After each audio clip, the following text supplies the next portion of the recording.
Le passepoil est une bande de tissu rembourrée à l'aide d'une mèche qui est utilisée à titre décoratif pour mettre en valeur certaines coutures.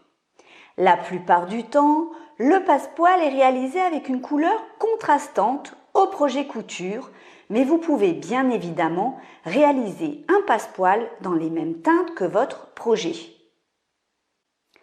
Comment fabrique-t-on du passepoil?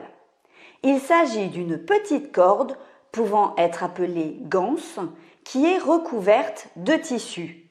Vous trouverez également ces petites cordes sous le nom de cordon pour passepoil ou encore mèche à passepoil. Le passepoil peut avoir différentes épaisseurs tout simplement en utilisant différentes épaisseurs de mèche. Comme vous pouvez le constater, il existe vraiment une grande variété de diamètres afin d'en avoir pour tous les goûts.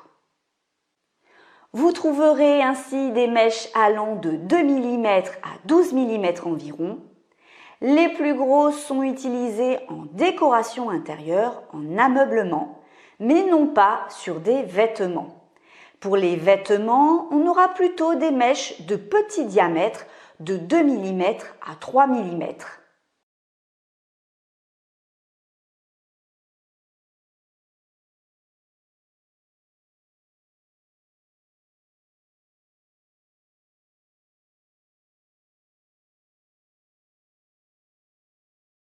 Ces mèches peuvent être achetées en gros rouleaux, ce qui sera bien évidemment plus économique que de les acheter au mètre.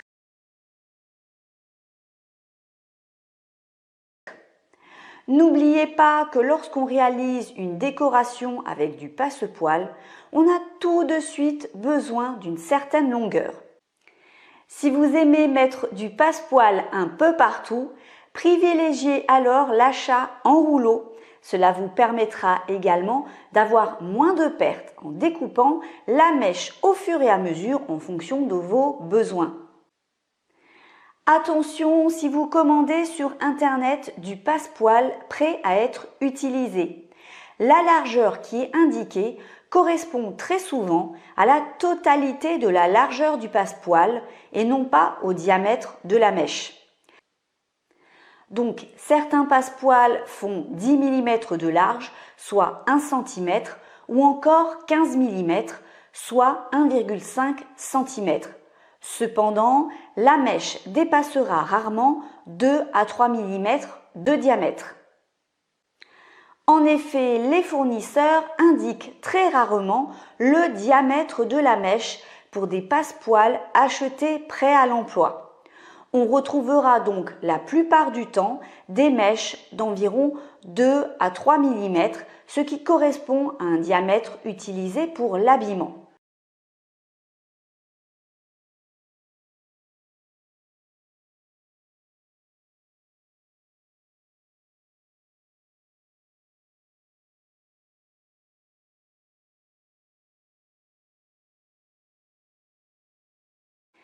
Si vous souhaitez des passepoils bien plus gros, il faudra alors les fabriquer vous-même.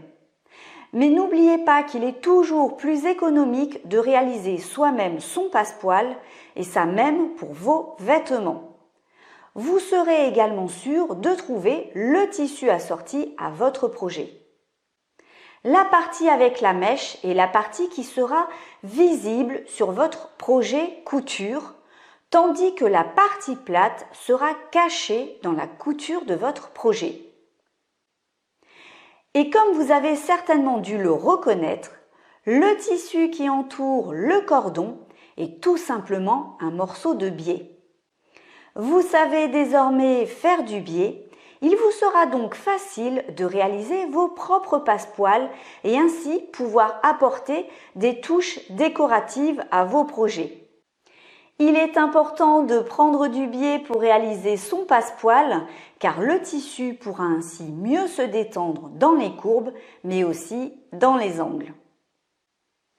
Le passepoil peut être utilisé pour finir le bord d'une pièce, une encolure par exemple, mais on peut retrouver le passepoil comme simple touche de décoration entre deux coutures. On retrouve aussi le passepoil comme touche décorative dans l'ameublement. Vous avez d'ailleurs déjà dû voir des passepoils décorant des coussins. Mais on peut aussi retrouver des passepoils sur des fauteuils, des rideaux, etc. Vous savez désormais tout sur les passepoils, il ne vous reste plus qu'à apprendre à les fabriquer vous-même et c'est ce que nous allons voir dans les vidéos suivantes.